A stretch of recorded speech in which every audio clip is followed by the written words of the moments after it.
인사합시다. 할렐루야. 할렐루야. 따라합시다. 하나님, 오늘도 은혜와 믿음을 충만케 하옵소서. 아멘. 옆 사람 축복해 주세요. 성령의 능력으로 무장하십시오. 아멘. 사람은 좋든 싫든 누구나 소금을 먹어야 합니다. 이 소금기가 몸에 있어야 된다는 거죠. 여러분들 눈물 혹시 먹어본 적 있어요? 눈물? 일부러 먹지는 않아요. 근데 이제 울다 보면 이렇게 흘러내리고 이게 이제 이렇게 오잖아요. 눈물 맛이 어때요? 눈물이 흘러서 딱 혀에 닿는데 엄청 달다 하시는 분은 병원 가셔야 됩니다. 쓰다 그것도 마찬가지죠. 짜요, 짜. 눈물보다 조금 더 짠 게 콧물. 콧물 드셔보셨어요? 땀이 막 났을 때, 이 팔에 막 땀 솟았을 때 한번 혀를 살짝 대보세요. 땀도 짭니다. 딱 이렇게 됐는데 아주 사탕처럼 다 지근하다. 병원 가봐야 돼요. 문제가 있는 겁니다.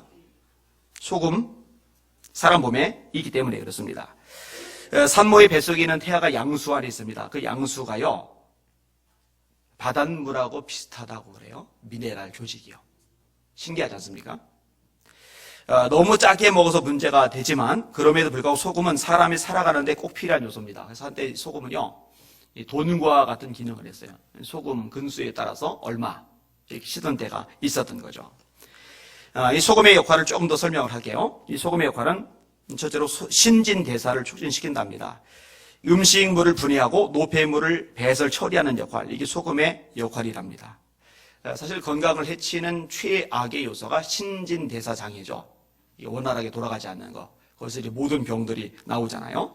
세포 안에요, 낡은 것들이 있어요. 그 다음에 죽은 세포들이 있어요.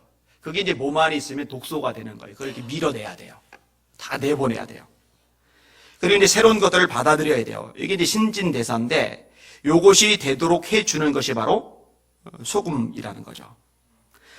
어린이 같은 경우 상처가 날 때 빨리 아물잖아요. 이게 왜냐면 신진대사가 활발해서 그렇다는 거예요. 근데 이제 연세가 많아질수록 이 신진대사가 활발하지 않기 때문에 부러졌을 경우에 뼈가 잘 안 붙어요. 상처가 났을 때 덜 아물어요. 신진대사하고 관련이 있다고 그래요. 두 번째로 이 소금은요, 혈관을 정화시키고 적혈구의 생성을 돕는답니다. 적혈구의 주성분이 철분이래요. 음식물 중에 철분을 소화시키는 것은 위염산이랍니다. 근데 이 위염산이 소금 속에 함유된 염소 이온이 만들기 때문에 소금 섭취가 부족하면 소화가 안 된답니다. 철분이 부족해져서 빈혈이 생긴답니다. 이거는 모자랄 때 얘기입니다. 사실 뭐 대한민국에 사는 사람들은 소금이 모자랄 일은 거의 없을 것 같아요. 워낙 음식들이 짜기 때문에. 우리 혈액 중에 적혈구는요, 산소를 각부 조직에 운반하는 기능을 가지고 있답니다. 밥은 몇 개 안 먹어도 생명에 지장이 없는데 산소는 몇 분이라도 공급이 안 되면 몸에 타격이 오죠. 근데 산소를 운반하는 적혈구가 정상 기능을 한 것이 정말 중요한데, 이 적혈구가 혈액의 소금 농도가 0.9%일 때 그때 제대로 기능을 한답니다. 그러니까요, 소금기가 전혀 없는 물에 적혈구를 넣으면요, 적혈구가 팽창해서 터진대요. 그리고 소금기가 또 너무 많아도 문제가 되기는 해요. 이 적혈구가 쪼그라든대요. 이게 적당하게 필요하다는 거죠.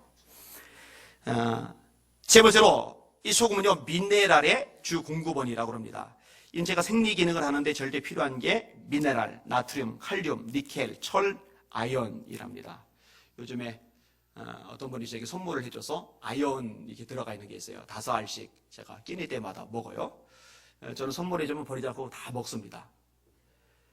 근데 왜 먹냐면요, 우리가 이제 밥을 먹을 때 이 밥을 먹는 중에 편식들을 많이 해요. 이 집에 뭐 영양사가 있다면 모를까, 그렇지 않으면요, 먹는 바살이 늘 똑같아요. 저희 집도 늘 똑같아요. 절대 빠지지 않는 김치, 그 다음에 김, 그 다음에 수시로 나오는 카레. 그 외에 뭐 다양하게 뭐 아주 뭐 많이 이렇게 먹지는 않아요. 절대로 불평을 하는 게 아닙니다. 어디 갔어요?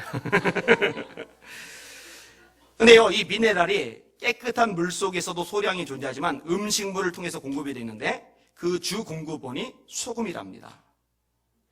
그래서 이게 소금기가 많이 빠져나갔을 때는요, 이 물에다 소금을 타서 이렇게 마실 경우 미네랄 확보가 된대요.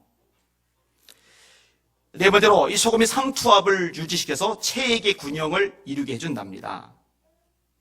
이거 좀 설명하기가 굉장히 까다롭다요. 제가 몇 번을 반복해서 읽었는데 이걸 어떻게 설명하면 쉽게 이해가 될까 생각이 좀 됐어요.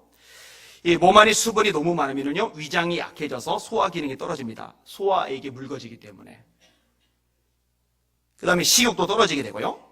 또 혈당이 저하돼서 원기가 약해지고 따라서 체력도 약해지는데요.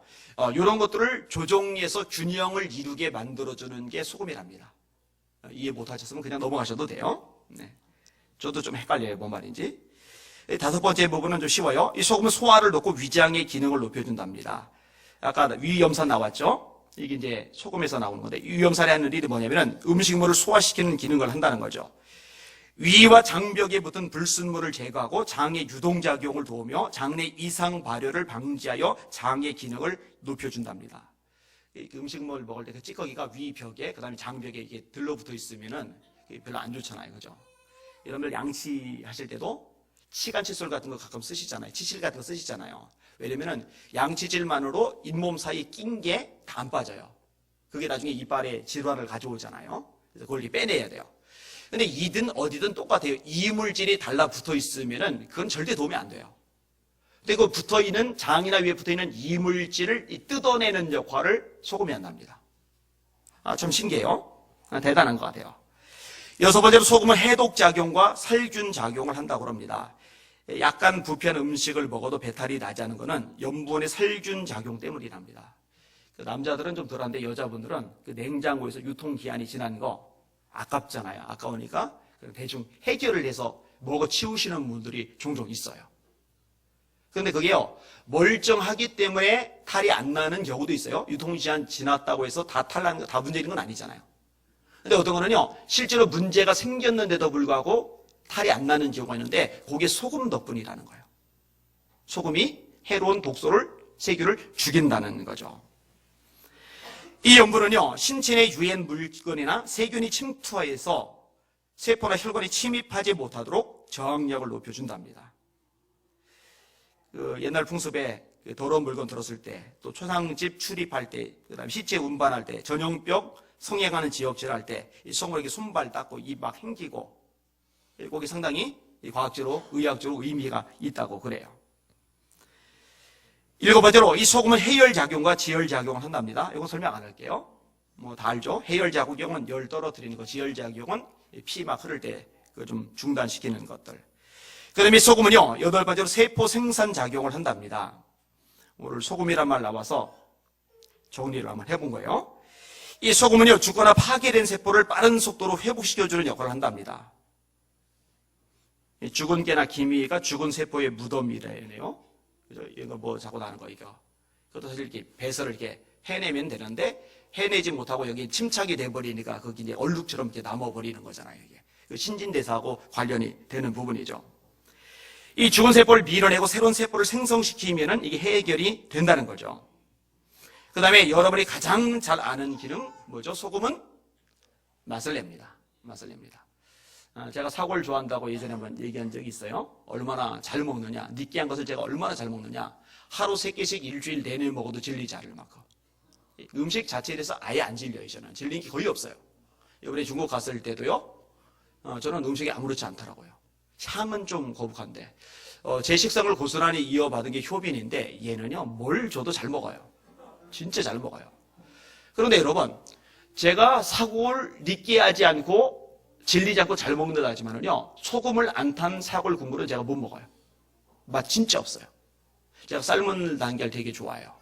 맥반석 달걀 집에 갖다 놓고 제가 닦아 먹었는데, 그거요, 그냥 먹으면 맛없어요. 소금을 찍어 먹어야 맛없어요. 여러분, 김장을 담았어요, 김장? 거기다가 온갖 좋은 양념 다 집어넣었어요.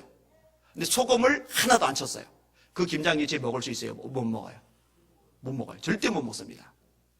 맛 없을 수밖에 없어요. 소금은요, 반드시 있어야 돼요. 사골에도 필요하고, 계란, 삶은 계란 찍어 먹을 때도 필요하고, 김장 담을 때도 소금은 반드시 있어야 돼요. 이게 기독교인의 역할이라는 거죠. 꼭 필요한 존재. 없어도 되고 있어도 되는 존재가 아니라 꼭 필요한 존재. 어디에서? 세상에서. 따라합시다. 너희는 세상의 소금이다. 자, 교회의 소금이라고 돼 있어요? 세상의 소금이라고 돼 있어요? 네, 세상의 소금입니다. 빛도 마찬가지입니다. 너희는 세상의 빛이라. 사람의 등불을 켜서 등경 위에 둔다. 이같이 너희 빛을 사람 앞에 비치게 하여 저희로 너희 착한 행실을 보고 하늘에 계신 너희 아버지께 영광을 돌리게 하라. 그 빛된 역할과 나란히 연결해서 설명하는 게 착한 행실이에요. 착한 행실. 어디에서? 세상 속에서. 여러분, 사람은요 기본적으로 이기적입니다. 기본적으로 자기 중심적입니다. 사람 본성이 그래요. 자기 가족밖에 몰라요. 여러분, 이걸 뭘 보면 아는 자세? 돈 쓰는 거 보면 안 됩니다. 여러분, 정말로 이웃을 위해서 돈 얼마나 쓰십니까? 세상 사람들 이웃을 위해서 돈 얼마나 씁니까? 기부 잘하는 사람들 있죠? 연예인들 중에, 기업가들 중에. 그 사람들은요, 여러분 무조건 존경해 줘야 돼요. 돈이 많으니까 하지 절대로 안 그렇습니다. 인간 본성이 절대 그게 쉽지 않아요. 자기가 안 내놓습니다. 가족 위해서는 써요. 잘 써요. 특별히 자식을 위해서는 정말 잘 써요. 그런데 다른 사람들 위해서는 안 써요. 기본적으로 이기적이고 자기 중심적입니다. 이게 사람이에요. 사람. 빛된 역할이 어려운 거예요. 소금된 역할이 어려운 거예요. 교회 안에서 우리끼리는 그래도 좀 나아요. 그죠? 서로 보살피기도 하고 헌금도 좀 하고 봉사활동도 좀 하고. 근데 예수님의 말씀은 뭐냐면 세상이에요. 세상의 빛이라는 거죠. 세상의 소금이라는 거죠. 그러니까 교회와 세상의 삶이 일치되어야 되는 거예요. 연결이 되어야 되는 거예요. 초대교회에 대해서 사도행전 2장 42절에 이렇게 말씀합니다. 그들이 사도의 가르침을 받아. 이게 대전제입니다. 목회자의 가르침을 받아. 이게 제일 뿌리예요. 이 뿌리에서 나머지 것들이 나오는 거예요. 사도의 가르침을 받아 서로 교제하고 떡을 떼며 오로지 기도하기를 힘쓰니라. 이 건강한 교회의 특징이죠. 서로 교제하는 거. 제가 지난 금요일 날도 이 부분을 다뤘습니다만 따라합시다. 케리그마, 디다케, 디아코니아, 코이노니아. 좀 어렵지만 너무너무 중요한 겁니다. 제가 요거는 여러 번 얘기를 꺼냈어요. 한번 다시 따라하세요. 케리그마, 디다케, 디아코니아, 코이노니아. 요 네 가지 중에 한 가지라도 빠지면은 건강한 교회가 아닙니다. 자, 케리그마는 뭐냐? 복음이에요, 복음. 예수님의 십자가와 부활. 이거 빠지면 교회가 정상이 아니죠. 그 다음에 디다케는 뭐냐면 가르침입니다, 가르침. 말씀으로 양육을 받고 훈련을 받는 거예요. 이게 빠지면은 교회가 건강하지 못해요. 교인들 중에 10년, 20년, 30년, 40년 교회 생활을 해도 신앙이 어린아이 신앙, 여전히 자기만 챙겨달라는 신앙, 원래 크면은 자식을 낳잖아요. 크면은 자기보다 약한 사람 돌보잖아요. 애기들은 자기만 챙겨달라고 그러잖아요. 근데 교인들 중에 맨날 자기만 챙겨달라고 하는 교인들이 있어요. 왜냐면 영적 어린아이라 그래요. 왜 영적 어린아이냐? 이 디다케가 잘 안 된 거예요. 말씀으로 양육을 받지 못한 거예요. 그 다음에 디아코니아는 뭐냐면 봉사입니다. 봉사. 여러분, 영적으로 성장하면 반드시 나타나는 현상이 봉사입니다. 주께서 혹은 사도로, 혹은 선지자로, 혹은 복음 전환자로, 혹은 목사와 교사로 주셨으니 이는 성도를 온전케 하여 봉사의 일을 하게 하며 그리스도의 몸을 세우게 하려 합니다. 따라합시다. 성도가 온전해지면 봉사하게 된다. 이게 이제 디아코니아죠. 봉사는 기본으로 나와야 돼요. 그 다음에 이제 네 번째 요소가 코이노니아인데 이거는 교제입니다. 성도 간의 교제입니다. 그러니까요, 한 명이나 두 명이나 소수나 그래서 뚝 떨어져서 자기들끼리만 어울리는 사람은요, 신앙 성장이 안 돼요. 전체 공동체와 연결돼서 유기적인 관계를 형성해야 돼요. 자, 이 손목이 끊어져 나갔어요. 그러면 손목 안에 엄지손가락, 둘째, 셋째, 넷째 손가락, 손톱도 있고, 안에 혈관도 있고, 그럼 이게 멀쩡해요? 아니요. 이거는 결국 썩어가요. 이 전체가 다 연결이 돼서 이게 돌고 이게 순환이 되어야 돼요. 연결이 되어야 돼요. 그래야 건강한 몸이 돼요. 근데 떨어져 나가지는 않았지만 이게 막혀버렸어요. 그래서 교류가 안 돼요. 그럼 거기가 마비가 되는 거죠. 이게 못 움직이는 상태가 되는 거죠. 그리고 거기가 썩어 들어가요. 당뇨 같은 경우 심하면 이 살 썩잖아요. 다리 썩잖아요. 왜냐면 이게 순환이 안 돼요. 사실은 겉보기엔 연결되어 있는데 사실은 떨어져 있는 상태. 순환이 안 되는 상태인 거죠. 이 코이노니아 반드시 있어야 됩니다. 그래서 사도의 가르침을 받아 첫 번째 이어진 것이 서로 교제하며 떡을 떼며 오로지 기도하기를 힘쓰리라. 이렇게 되어 있는 거예요. 제가 좀 더 읽어드릴게요. 사람마다 두려워하는데 사도들로 말미암아 기사와 표적이 많이 나타나니 믿는 사람이 다 함께 있어 모든 물건을 서로 통용하고 또 재산과 소유를 팔아 각 사람의 필요를 따라 나눠주며. 이게 뭐예요 도대체? 소금 역할하는 거예요. 이기심에서 벗어났어요. 자기 것이라고 하는 게 없어요. 각 사람의 필요를 따라 나눠주는 거예요.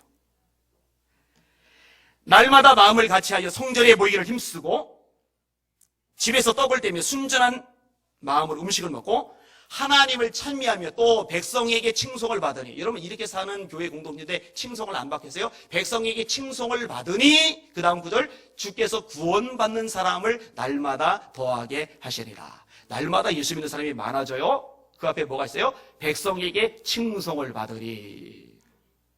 자, 지금 우리를 그리고 지금 한국교회를 한번 점검을 해보자고요. 어때? 이런 모습들이 있어요? 날마다 마음을 가져서 성전에 모이기를 힘쓰지 않으면 못 모여요. 여러분 그냥 몸이 와지는 게 아니라니까요. 힘써야 와진다니까요. 오로지 기도하기를 힘쓰는, 제 것을 제 것이라고 하지 않는, 기꺼이 나눠주고 베푸는, 그리고 서로 교제가 원활하게 이루어지는 이런 모습이 지금 한국교회에 얼마나 있어요? 그리고 저와 여러분에게는 이런 모습이 얼마나 있어요? 점검을 좀 해볼 필요가 있어요. 핍박을 받았어요. 흩어집니다. 흩어진 이들이 나가서 전도를 해요. 그래서 세워진 교회가 안디옥 교회입니다. 근데 여러분, 그 안디옥 교회 역시 이런 삶이 풍성합니다. 풍성해요. 다비다 얘기를 좀 읽어드릴게요. 사도행전 9장 얘기인데 그냥 읽을게요. 요바에 다비다라 하는 여제자가 있으니 그 이름을 번역하면 도루가라. 선행과 구제하는 일이 심히 많더니. 뭐가 많다고요? 선행과 구제하는 일. 선행과 구제하는 일. 이 다비다는 과부입니다. 돈 없어요. 돈이 없는데 어떻게 선행과 구제를 많이 해요? 그냥 많이가 아니라 심히 많이 해요. 여기 있는 분들 돈 없는 분들 있죠. 또 남편 없는 분들도 있죠. 그죠? 이 다비다 같은 처지. 근데 심히 구제와 선행을 많이 해요. 어떻게 가능해요? 선행과 구제하는 일이 심히 많더니 그때 병들어 죽음에 시체를 씻어 다락에 누이니라. 룻다가 요바에서 가까운지라. 제자들이 베드로가 거기 있음을 듣고 두 사람을 보내어 지체 말고 와 달라고 간청하여 베드로가 일어나 그들과 함께 가서 이름에 그들이 데리고 다락방에 올라가니 모든 과부가, 이 다비다와 같은 처지에 있는 과부들, 이 당시에는 사실 전쟁이 많았잖아요. 자연재해가 많았잖아요. 남자들 참 많이 죽었잖아요. 그러니까 여자 혼자뿐인 사람이 많아요. 그러니까 교회 안에도 과부들이 많았던 거예요. 그 모든 과부가 베드로 곁에 서서 울며 도르가가, 아까 다비다가 도르가요, 그들과 함께 있을 때에 지은 속옷과 겉옷을 다 내보이거늘 베드로가 사람을 다 보내고 무릎을 꿇고 기도하고 돌이켜 시체를 향하여 이르되 다비다야 일어나라 하니 그가 눈을 떠 베드로를 보고 일어나 앉는지라. 베드로가 손을 내밀어 일으키고 성도들과 과부들을 불러들여 그가 살아난 것을 보이니 온 요파 사람이 알고 많은 사람이 주를 믿더라. 자, 과부들이 울면서 뭘 보여줘요? 이 다비다가 지었던 속옷과 겉옷들. 그 당시에 징글맞게 가난한 사람들 많았어요. 옷을 사 입어야지 추운 겨울을 지내는데 옷을 사 입을 형편이 안 되는 그만큼 밑바닥 인생을 사는 사람들이 너무 많았어요. 지금 대한민국은 잘 산다니까요. 여러분들 겨울날 옷이 없는 사람 없어요. 있어요. 굶어 죽는 사람 없어요. 여러분 안 굶어 죽잖아요. 그런데 이 당시로는 이게 실제 상황이었거든요. 이 다비다가 예수님을 영접하고 나서 정말 주님을 기쁘시게 하는 삶을 살고 싶은 거예요. 정말 세상의 소금, 세상이 빛된 삶을 살고 싶은 거예요. 근데 돈이 없는 거예요. 그러다 뭐 사회적인 영향력이나 배경이나 지위가 있는 것도 아니에요. 이게 과부일 뿐이에요. 어떻게 할까 고심고심하다가 손재주가 있어요. 옷을 만들 수가 있어요. 그러면은 실 자체는 큰 병 안 들어도 되니까. 아니면 누가 또 실을 공급해줘, 넣어줘, 뭐죠. 그걸로 속옷을 만들고 겉옷을 만들어서 나눠주는데 얼마나 열심히 이걸 지었는지 많았다고 돼 있잖아요. 선행과 구제하는 일이 심히 많았다. 심히 많았다. 여러분들 찾아보세요. 한번. 여러분 할 수 있는 걸 찾아보세요. 그냥 나 혼자 예수 믿고 천국 가야지 이렇게 생각하지 마시고 어차피 세상 사는 동안에 나를 통해 다른 사람들이 위로받고 격려받고 용기를 얻고 뭔가 좀 도움을 받는 이런 삶을 살다가 주님 앞에 가면 좋잖아요. 윌리엄 부스가요 구세군을 창시했습니다. 캐더린 부스 여사와 더불어서 정말 많은 일을 감당을 했어요. 이분이 돌아가시기 3개월 전에 병실에 모여있는 자신의 추종자들, 제자들 보고 이렇게 가르칩니다. 그 와중에 이렇게 가르칩니다. 거리에는 우는 여인들이 있습니다. 함께 우십시오. 배고픈 아이들이 있습니다. 그대의 주머니를 터십시오. 감옥의 죄인이 넘쳐납니다. 사랑의 손길을 펴십시오. 우리 구세군은 사회의 악과 싸우는 주님의 군대입니다. 희생이 없는 신앙생활은 짠맛을 잃은 소금과 같습니다. 그러나 그보다 여러분은 자기 자신과의 싸움에서 이겨야 합니다. 왜 자기 자신과의 싸움에서 이겨야 합니다? 최종적으로 이걸 얘기할까? 자기 자신을 이기지 못하는 사람은 남을 위해서 살 수가 없어요. 왜냐하면 자기 자신은 쉬고 싶은 거예요. 귀찮은 거 싫은 거예요. 번거로운 거 싫은 거예요. 돈 쓰는 거 싫은 거예요. 이런 논란에 저런 논란에 휩싸이는 거 싫은 거예요. 그냥 편안하고 싶은 거고 누리고 싶은 거고 대접받고 싶은 거고 그냥 여유롭고 싶은 거예요. 이게 자아거든요. 그래서 말하는 거예요. 그러나 그보다 여러분은 자기 자신과의 싸움에서 이겨야 합니다. 희생이 없는 신앙생활은 낯 잃은 소금과 같습니다. 어때요? 여러분들 희생하고 있어요? 여러분 신앙생활 하면서 손해봐본 게 뭐가 있어요? 희생해본 게 뭐가 있어요? 만약에 그게 없다면요 여러분들은 맛을 잃은 소금이에요. 한국교회가요 희생할 줄 모르고 손해볼 줄 모르고 헌신할 줄 모른다면요 맛을 잃은 소금이에요. 맛을 잃은 소금의 운명이 뭐죠? 소금이 만일 그 맛을 잃으면 다만 밖에 버리워 사람에게 밟힐 뿐이니라. 밟혀요. 저는요 한국교회가 밟히는 현상을 두 가지로 해석합니다. 하나는 악한 세력들이 교회를 무너뜨리려고 밟는 현상, 이거는 맞서야죠. 싸워야죠. 또 다른 측면에서는요 소금의 역할, 소금의 맛을 제대로 내지 못하기 때문에 밟히는 현상. 근데 점검해 보면 알아요. 희생 안 하거든요. 손해 안 보거든요. 여러분 어때요? 한번 점검해 보세요. 자, 지금 4월인데 4월 동안 뭘 희생해 봤어요? 점검을 한번 해보셔요. 여러분 속이면 말입니다. 자기 알갱이, 자기 덩어리 그대로 남겨진 상태로 있으면은요 역할을 못해요. 김치, 갓 담은 김치를 먹을 때 이 소금이 덩어리째 남아있는 부분이 있어요. 그럼 거기요 먹잖아요. 그거 뱉어내야 돼요. 너무 짜요. 전 특별히 짠 거 되기 싫어하기 때문에 절대 안 먹어요, 그런 거.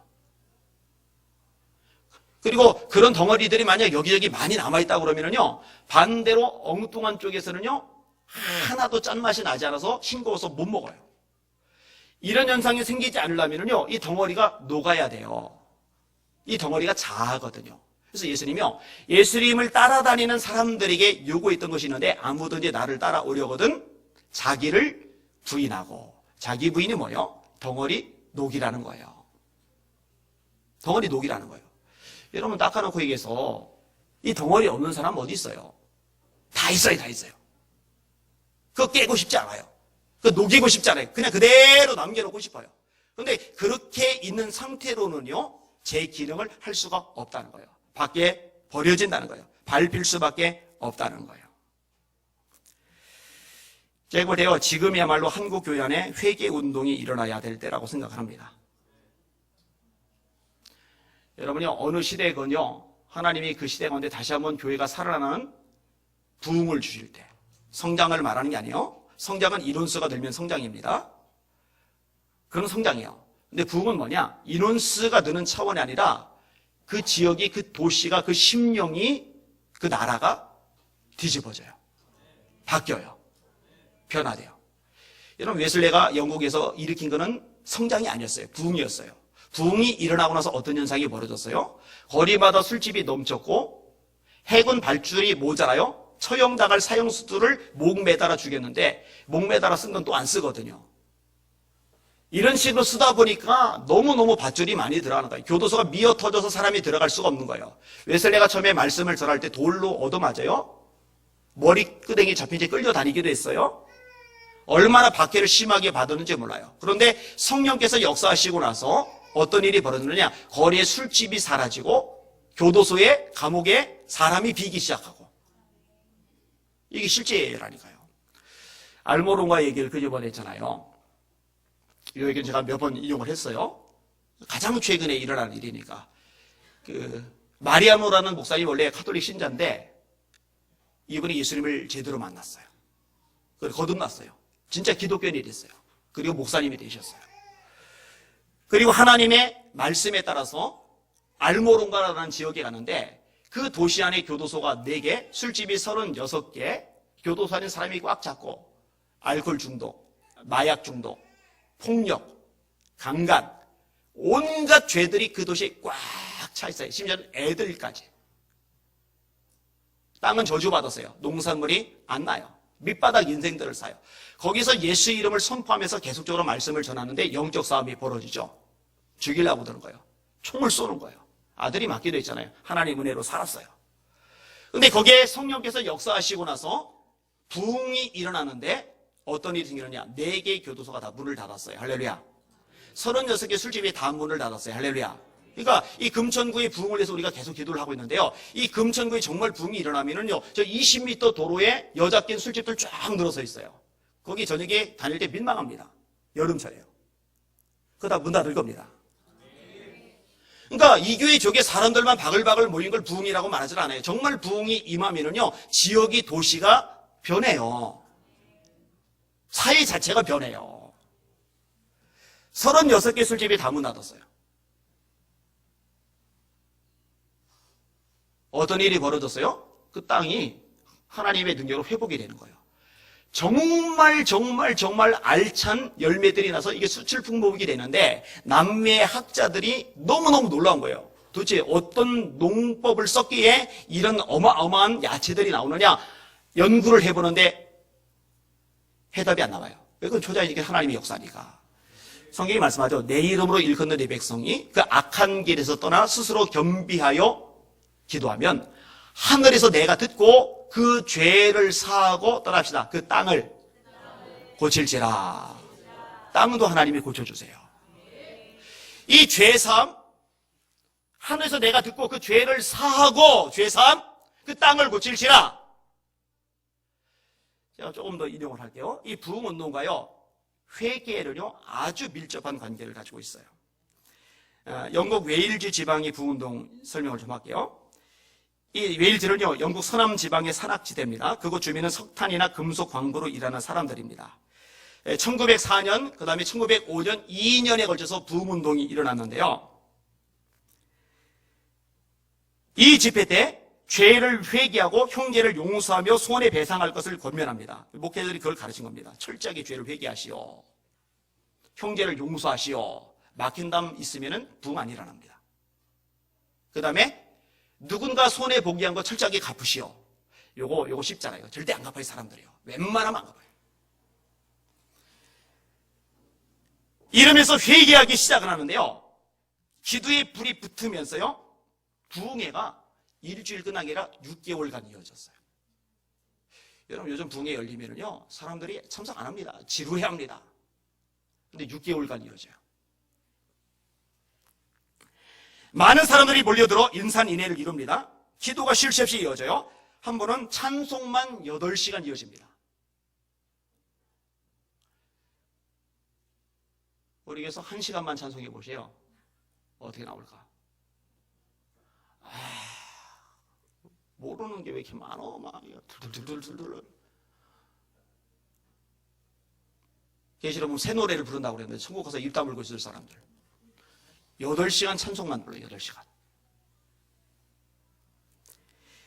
이 부흥회를 인도했던 로버츠 목사의 4가지 권면. 죄를 자복하고 사람에게 해롭게 한 것을 고칠 것. 2. 신앙 중 생활 중 신앙이 의심이 나는 일을 버릴 것. 3. 성령에게 온전히 복종할 것. 4. 타인 앞에서 예수를 믿는다고 시인할 것. 5주 만에 5만 명이 예수님을 믿기로 결단하는 기적이 일어납니다. 자, 이게 웨일즈의 부흥이 일어났을 때요, 인도의 카시아라는 지역에서 웨일즈 부흥운동에 대한 소식을 전해 들었어요. 전해 듣고 나서 저희도 부흥이 일어나나 보다. 아이고, 그냥 흘려 넘기는 사람들이 있어요. 예를 들어서 알모로가 부흥, 이거 현재 상황이 지금 일어나고 있어요. 그래서 지금 98%가 예수 믿어요. 그 지역 사람들은요. 근데 이런 얘기를 듣고 나서 그런 지역도 있는가 보다 이렇게 흘려버리는 사람들 있잖아요. 마찬가지로 웨일즈 부흥운동에서 흘려 넘기는 사람들이 있는데 인도 카시아 지역에 사는 사람도 흘려 넘기질 않아요. 그 부흥운동 우리 지역에서도 일어나게 하여 주시옵소서. 무역 기도하는 거예요. 회개가 일어나는 거예요. 하나님 앞에 자기의 죄를 자복하고 회개하였으며 울면서 아멘을 연발하고 마치기를 원치 아니하였다. 읽어드리는 거예요. 제가 주일 예배는 오후 7시까지 기도와 찬송으로 계속되고 저녁에는 금식했다. 그러니까 아침에 시작된 예배가 점심 그리고 저녁까지 계속 이어지는 거예요. 안 가는 거예요, 집에 사람들.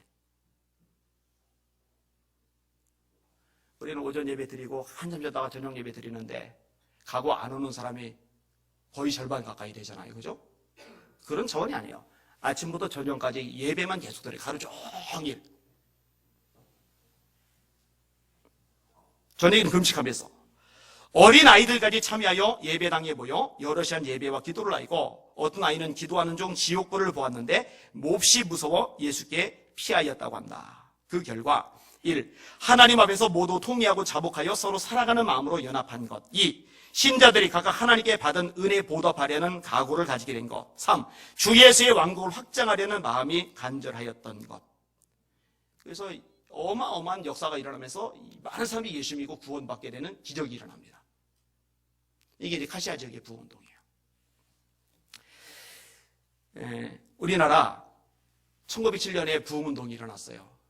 그래서 2007년도에 이 부흥운동 100주년을 기념해서 그 부흥이 다시 한번 오게 하자 해서 교단별로 또 초교파적으로 체육관 같은 거 거대하게 빌려서 막 집회를 열었어요. 제가 요 얘기를 했어요. 그때 제가 칼럼을 썼었다고. 그런 초대형 행사로는 부흥 안 일어난다. 찬물 끼얹는 칼럼을 썼어요. 왜냐? 유명 강사들이 나와서 순서 맡고 막 불꽃놀이 하고 막 수많은 퍼포먼스 행사 진행하고. 여러분, 역사상 부흥운동이 일어났던 때 그런 거 없었어요. 미국의 에드워즈를 중심으로 한 1차 부흥운동, 찰스 피니를 중심으로 한 2차 부흥운동, D.L. 무디를 중심으로 한 3차 부흥운동, 웨슬레 휘필드를 중심으로 한 영국의 부흥운동, 1907년에 우리나라의 부흥운동도 마찬가지고요. 그런 유명 강사들 줄줄이 나오고 막 불꽃놀이 쏘고 퍼포먼스 하고 그런 거 전혀 없었어요. 뭘 했는지 아세요? 마딜은 소금이라고 회개를 했어요. 철저하게 회개하고 또 회개했어요. 그것을 하나님이 어여쁘게 보시고 성령을 부으시니까 이게 불이 붙으면서 부흥운동이 일어났어요. 할렐루야. 멀쩡하다고 원래 이런 거라고 다 그렇게 산다고 합리화하지 않고 마딜은 소금이라고 헌신할 줄 모르고 희생할 줄 모르고 수레입을 줄 모르고 밀수속 챙기고 피곤한 거 싫고 귀찮은 거 싫고 번거로운 거 싫고 이런 거는요, 이런 상태로는요, 아무리 떼거지로 모여서 멋지게 행사를 열어도 부흥 안 일어납니다. 회개가 있어야 돼요. 회개가 있기를 주님의 이름으로 축원합니다.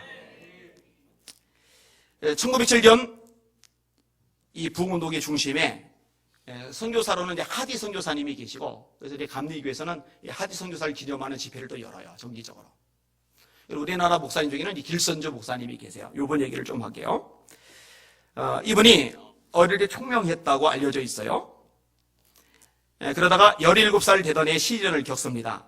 깡패인 윤하경 삼형제가 그를 질투해서 그 집을 박살내고 두들겨 패서 거의 죽은 거예요. 그러니까 이 길선주의 아버지 되는 사람이 복수한다고 일을 가는데 그 윤씨 삼형제 그 집안이 그냥 자동으로 몰락을 해버려서 복수를 이제 안 해도 되게 돼요. 근데 이 광경을 보면서 자기는 두들겨 맞았는데 자기를 두들겨 팬 그 세 사람의 깡패가 그냥 몰락하는 걸 보면서 야, 저렇게 힘세고 싸움박질도 잘하는 사람도 저렇게 몰락하고 그냥 사라져버리네. 인생의 무상함을 느껴요. 그래서 인생관이 염세적이 됩니다. 관성교를 더듬고 두타사라는 절에 가기도 하고 선도에 심취해서 신통역 선도 이쪽에 몰두를 합니다. 그래서 평양에서 이 사람이 어떤 이름으로 불리냐면 길장수, 힘이 장사거든요. 그 다음에 길도사, 도를 열심히 닦는다고. 인생이 허망하니까 이런 쪽에 목숨을 거는 거예요. 근데 참 중심이 바로 잡힌 게요, 나라와 민족을 생각하면서 가슴 아파하는 마음이 있어요. 근데 자기가 이 선을, 이 도를 열심히 닦아서 이 힘을 가지고 국가에 도움이 돼야지, 이런 마음을 가지고 있는 거예요. 그러다가 예수님을 믿게 된 계기가 뭐냐? 마포 3열 선교사님에게 전도받은 친구 김종섭, 이 김종섭이 자꾸 교회 가자고 전도를 한 거예요. 죽어라 도를 닦고 있는데 전도를 한 거예요. 이 김종섭이라는 친구가 참 대단한 거죠. 이 길선주에게 철로욕정이라는 책을 읽게 합니다.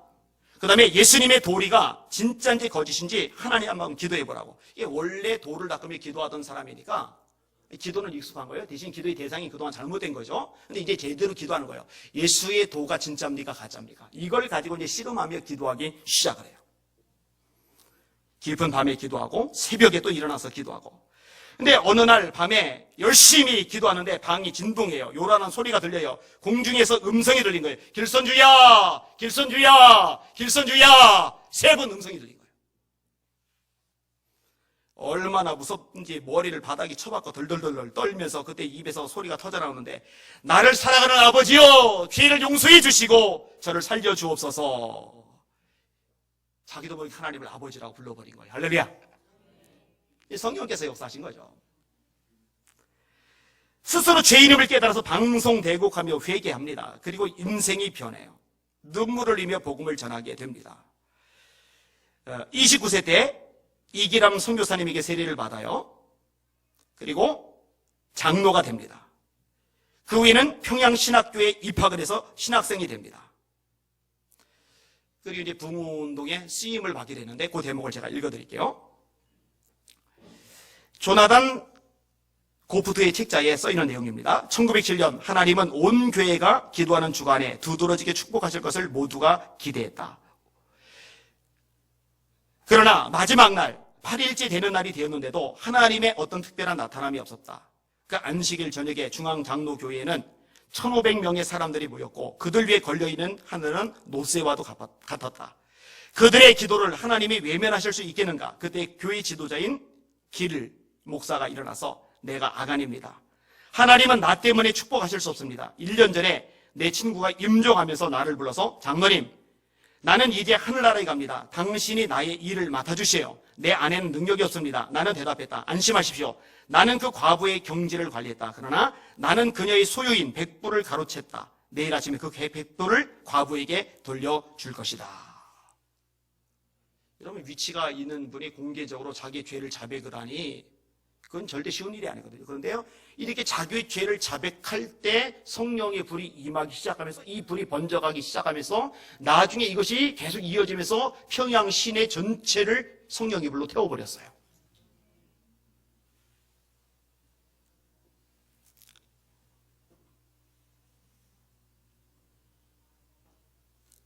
방이랑 목사님이 쓴 내용입니다. 그처럼 많은 사람이 소리내어 기도하지만 소란한 기분이 조금도 없고 억제할 수 없는 충정에서 나오는 기도는 마치 폭포수가 쏟아지는 듯한 음성이었다. 하나님의 보호자를 흔드는 기도의 폭포였던 것이다. 한쪽에서 어떤 사람의 울음소리가 들려오자 온 회중이 갑자기 울음을 터뜨리고 말았다. 이기람 선교사님의 글입니다. 사람에 이어 사람이 일어나서 죄를 자복하고 넘어져서는 죄의식에 고민하며 땅을 쳤다. 다시 또 죄를 자복하고 나서 온 정적은 울음바다를 이룬다. 이렇게 새벽 2시까지 자백과 울음의 기도로 계속되었다. 그럼 여기 모였던 사람들은 오늘 이 예수님께 모이는 우리들보다 죄가 더 많고 인간 날적이 더 많고 흉악한 처참한 더러움이 꽉 차서 그렇게 울며 불며 회개했을까? 아니요. 아니에요. 우리나 그들이나 똑같아요. 여러분 점검해 보세요. 나는 맛있는 소금이 아닌지. 그리고 맛있는 소금이라면 하나님이 철저하게 회개하실 수 있기를 주님의 이름으로 축원합니다. 같이 모였을 때 회개하는 거요? 개인적으로 회개하는 거요. 다시 질문할게요. 여러분 예수 믿고 나서 이곳에서 신앙생활하면서 뭘 얼마나 희생을 해봤어요? 얼마나 헌신해보고 대가를 지불해봤어요? 늘 그냥 여러분 편한 거, 여러분 여유 있는 거, 여러분 누리는 거, 여러분 대접받는 거, 이런 거에만 혹시 관심 있지 않았어요? 점검해 보셔야 합니다. 2차 세계대전 한창이던 1943년 1월 22일 날 도체스토우라는 배가 904명을 태우고 군인들을 태우고서 출항을 했어요. 12일 만에 독일 잠수함이 이 도체스토우의 어뢰를 쐈습니다. 배가 가라앉기 시작을 해요. 아수라게 돼요. 근데 원래 이 병사들 나가기 전에 배가 이렇게 전복이 될 때 어떻게 대처해야 되는지 그 훈련을 다 받아요. 근데 막상 자신들이 죽음의 위기 앞에 있으니까 훈련 받은 걸 까맣게 잊어버리고 그냥 전쟁터 이상으로 아비규환의 장소가 되어버린 거예요. 근데 차분하게 이들에게 구명조끼 입혀주고 구명전까지 안내해주는 4사람이 있어요. 이 4사람이 뭐냐? 군목이에요. 군 목사님들. 근데 나눠주다 보니까 구명조끼가 모자란 거예요. 군목 폴딩 목사님이 한 병사에게 묻습니다. 자네 예수 믿는가? 아니요. 그럼 이 조끼를 입게.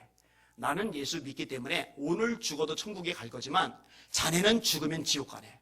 그러니까 이 조끼 입고 살아서 예수 믿고 천국 가세. 옷을 넘겨준 거예요. 4명의 군목이 전부 다 자기가 낀 장갑, 구명조끼 다 벗어준 거예요. 이 도체스토우가 점점 물이 차올라 잠깁니다. 이 4명의 군목들이 그 가파리 서서 서로 이렇게 팔을 잡고서 마지막 불렀던 찬양이 생존자들에 의해서 알려졌어요. 내 주를 가까이 하게 함은 십자가 짐 같은 고생이나 내 일생 소원은 늘 찬송하면서 주께 더 가기를 원합니다. 내 평생 가는 길 험하여도 이런 식으로 찬양을 부르면서 죽어갔어요. 생존자인 그레디 클라크라는 병사가 이렇게 최후를 진술합니다. 제가 본 마지막 장면은 목사님들이 기도하는 모습이었습니다. 그들은 최선을 다했고 저는 그들을 다시 보지 못했어요. 그들은 자기 자신들이 입고 있었던 구명조끼와 장갑을 병사들에게 벗어주었습니다. 이 헨리 트루먼 미 대통령이 이 4명의 군목, 폭스, 구스, 폴링, 웨스턴 목사님을 기리는 예배당을 짓게 합니다. 그게 이제 미 해군 예배당이에요. 그리고 이 희생적인 4명의 목사님을 기념하기 위해서 필라델피아 시에서는 기념관을 지었고 사인의 불멸의 군목들이라는 기념 우표를 발행하기도 합니다. 이게 이제 뮤지컬로 나오기도 했어요. 그럼 세상 사람들이요, 아무리 마음이 강팍해져도요, 지금도 맛을 내는 소금 같은 사람을 보면은요, 그 마음을 열어요. 그 사람 통해 예수 이름을 영접하게 됩니다. 우리 사랑하는 성도들, 맛을 내는 소금 되시기를 주님의 이름으로 축원합니다. 오늘 설교 제목 따라합시다. 맛을 잃으면 밟히게 된다. 더 크게, 맛을 잃으면 밟히게 된다. 하나님, 제가 한국교회가 밟히는데 일주하는 사람 내지 않게 해주시고 제가 맛을 내는 소금이 되어 한국교회가 초대교회처럼 온 백성에게 칭송을 받으니 주께서 구원받는 사람을 날마다 더하게 하시리라. 여기 쓰임받게 하여 주시옵소서. 편하다고 넉넉하고 아니라고 대접받고 즐겁고 나 자신을 위해서 그렇게 살지 말게 해주시고 힘들어도 귀찮아도 번거로워도 피곤해도 내가 더 곤란한 상황에 놓여지더라도 기꺼이 녹아지고 스며드는 만나는 소금이 되게 하여 주시옵소서. 아멘. 기도하겠습니다.